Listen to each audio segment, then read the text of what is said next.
এই যে ওই রংপুর দিয়ে গাড়ি এই তো গাড়ি লিয়ে পড়তেছি, মনে করেন সব গাড়ি চলতে আছে, এখন মনে করেন যে রং দিয়ে মনে করেন গাড়ি লিয়ে পড়তেছি, এখন গাড়ি রেখে দিছে রেকার বিলের লেগে। কিভাবে আপনি এটা ছাড়া পাবেন? এখন এইটা ছাড়াই তো মনে রেকার বিল দিতে হবে। এটা কি এখানে যে ঢোকা যায় অপরাধ, এটা জানতেন আপনি আগে? না, আমি জানলে তার এই রোডে ঢুকতামই না। না, এটা আজকে জানছেন? আমি আজকে জানছি। আর দ্বিতীয় নম্বর, আমার এই সাইডটা ভাঙ্গা, এই জন্য মানে আমি গাড়িটা আজকে অনেক দিন, এই 10-12 দিন উপর চালাই। আমার পরিস্থিতিটাই দেখতে পারতেছি। ক্ষতি হবে, এটা মালিকের নিজের পকেটের থেকে দিতে হবে, মালিকও মানবো না। নিজের পকেট থেকে দিলে আজকে কি সারাদিন ইনকাম থাকবে? আর না, মালিক মনে বোঝেন এই সারাদিন তো যাইব গো, এই যে আবার 400 টাকা জমা দিতে হইব, আবার যেটি কাম করছি এডিও হ্যাঁ করে দিয়ে যেতে হইব। সারাদিনে 400 টাকা মারছি, এখন এই জমা এলো 400 টাকা। বলেন।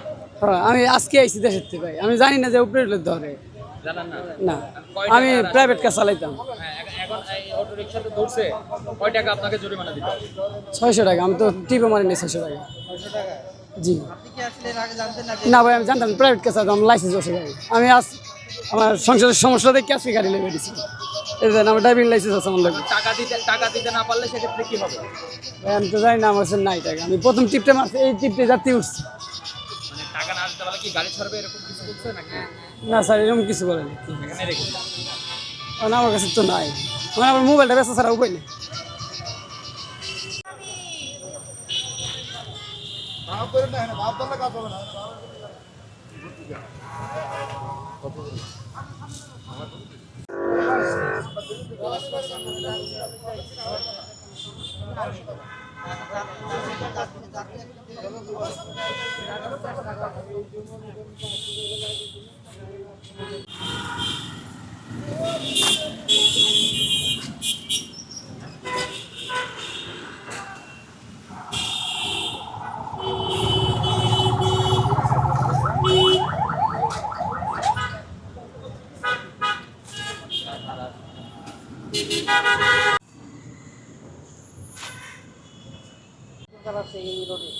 আমি আজকে গাড়িটা চালাতে চাচ্ছি, বন্ধুটি এই রোডে রাওয়া পড়ে না।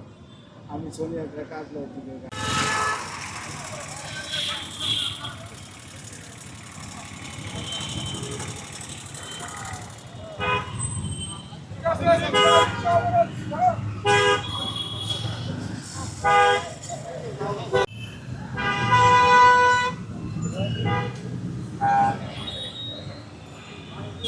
অপরাধটা কি ছিল?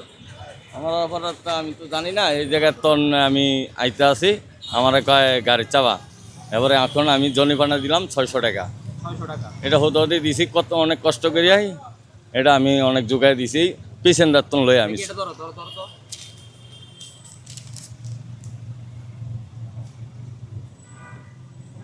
দোষ অপরাধ কি জিজ্ঞেস করা নাই? আমার না, অপরাধটা হয়েছে তুমি কেন বিয়াপের রোডে আইছো, এটাই।